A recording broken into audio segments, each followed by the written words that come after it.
A few weeks later, I met again with President Trump and his family members and close advisors in Florida. In a series of long, intense discussions, I was surprised to discover that we are aligned on many key issues. In those meetings, he suggested that we join forces as a unity party. We talked about Abraham Lincoln's team of rivals.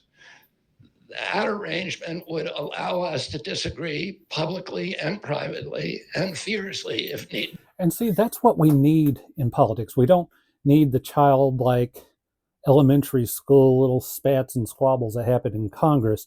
We need people in power working together who understand that they're going to disagree, but instead of like throwing the baby out with the bathwater and saying, well, to hell with it, if you're not going to give me my way, then we're just not going to work together at all. We need legitimate statesmen who can and will work through disagreements. On issues over which we differ, while working together on the existential issues upon which we are in concordance. I was a ferocious critic of many of the policies during his first administration, and there are still issues and approaches upon which we continue to have very serious differences. But we are aligned with each other on other key issues like ending the forever wars, ending the childhood disease epidemics, securing the border, protecting freedom of speech, unraveling the corporate capture of our regulatory agencies, getting the US intelligence agencies out of the business of propagandizing and censoring and surveilling Americans and interfering with our elections.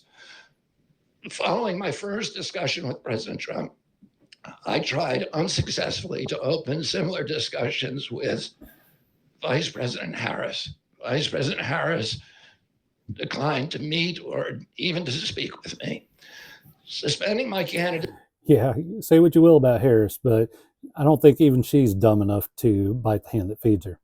This is a heart-rending decision for me, but I'm convinced that it's the best hope for ending the Ukraine war and ending the chronic disease epidemic that is eroding our nation's vitality from the inside, and for finally protecting free speech. I feel a moral obligation to use this opportunity to save millions of American children, above all things. In case some of you don't realize how dire the condition is of our children's health and chronic disease in general, I would urge you to view Dr. Carlson's recent interview with Callie Means and his sister, Dr. Casey Means, who is the top graduate of her class at Stanford Medical School. This is an issue that affects all of us far more directly and urgently than any culture war issue and all the other issues that we obsess on and that are tearing apart our country. This is the most important issue. Therefore, it has the potential to bring us together. So let me share a little bit about why I believe it's so urgent. Today, 2/3, we spend more on healthcare than any country on earth, twice what they pay in Europe. And yet we have the worst health outcomes of any nation in the world. We're about 79th in health outcomes behind Costa Rica and Nicaragua and Mongolia and other countries. Nobody has a chronic disease burden like we have. And no other country has a food supply that is so utterly polluted with chemicals and artificial colors and preservatives and GMOs. And I know there are reports and studies out there saying, oh, GMOs are perfectly safe. I don't buy that they are. But see, here's the deal. You have your big agricultural companies like Monsanto, who I believe they either own Bayer or are owned by Bayer, but they are in lockstep with the food companies. And you cannot tell me, you will never be able to convince me that those two have completely separate interests. Oh, no. Like I said, they want to keep you alive but sick so they can treat you, and it's a non-stop profit cycle for them. That shit has to come to an end. There are a lot of chemicals in American foods that are outright banned abroad. That's why I hear a lot of people, I like to follow several expats on YouTube, and I see them talking about how much how cleaner the food is when they've moved abroad to Europe and down to South American nations. The food's clean. It's not pumped full of pesticides. It's not, shined up with wax and everything. It's just good, honest to God food the way the good Lord intended it. And during the COVID epidemic, we had the highest body count of any country in the world. Oh, and about the COVID epidemic, remember the same Democratic Party that likes to crow about how my body, my choice when it comes to abortion, are all of a sudden saying it's not your body and it's not your choice when it comes to taking unproven vaccines. We had 16% of the COVID deaths, and we only have 4.2% of the world's population. And CDC says that's because we are the sickest people on earth. We have the highest chronic disease rate on earth. And the average American who died from COVID had 3.8 chronic diseases. So these were people who had immune system collapse, who had mitochondrial dysfunction. And no other country has anything like this. 2/3 of American adults and children suffer from chronic health issues. 50 years ago, that number was less than 1%. So we've gone from 1% to 66%. In America, 74% of Americans are now overweight or obese. Yep. You are what you eat. And when you eat tainted foods and you eat fake foods, that your body doesn't know how to process or process efficiently, or in a lot of cases, it's food, even a lot of the vegetables and fruits in our food supply are almost completely deficient of the minerals and vitamins that our bodies need to function and to grow and to work optimally. And 50% of our children, 120 years ago, when somebody was obese, they were sent to the circus. There were case reports done about them. Obesity was almost unknown. In Japan, the childhood obesity rate is 3% compared to 50% here. Half of Americans have pre-diabetes or type 2 diabetes. When my uncle was president and I was a boy, juvenile diabetes was effectively non-existent. A typical pediatrician would see one case of diabetes during his entire career, a 40 or 50-year career. Today, 1 out of every 3 kids who walks through his office door is diabetic or pre-diabetic. And see, even a lot of your supposedly non-sugary foods are still laced with just a little smack of sugar, just enough to give your body that little dopamine hit that keeps you wanting more and more and more. And I am guilty of this, okay, y'all. I am definitely part of that percentage of Americans that is obese. Maybe you can tell, maybe you can't, but I am. I'm a good 40 pounds heavier than I need to be. I'm working on that. I'm finding that the weight loss journey is not quite as quick as it was when I was in my 20s. Going to be stepping it up, possibly going to I'm going to the gym. I'm making that commitment now because I need to start getting this off. And I have also decided that for my sake and my family's sake, that I am going to grow an heirloom garden. If you're not familiar with what that is, heirloom seeds are seeds that are non-genetically modified. We will be growing them in the ground using nothing but God's own fertilizers. So I'm talking like chicken manure, things like that, which, I've been around when it's used for. It doesn't smell the best, but it's better than using petroleum-based fertilizers that are like so high in nitrogen that you could damn near burn up the soil. The mitochondrial disorder that caused diabetes, also causing Alzheimer's, which is now classified as diabetes. Yep, because again, you are what you eat. What goes into your stomach directly affects literally every function and organ in your body. And it's costing this country more than our military budget every year. Oh, and have you noticed that in the past 4 or 5 years, I remember when a lot of your nutritional supplements weren't terribly expensive, but I've noticed in the last, and it's partially due to inflation and partially, I think, due to Big Pharma kind of poo-pooing it and try to, manipulate people into, I don't even know how I say it, how to basically avoiding them. But anyway, the cost has just been absolutely skyrocketing on them.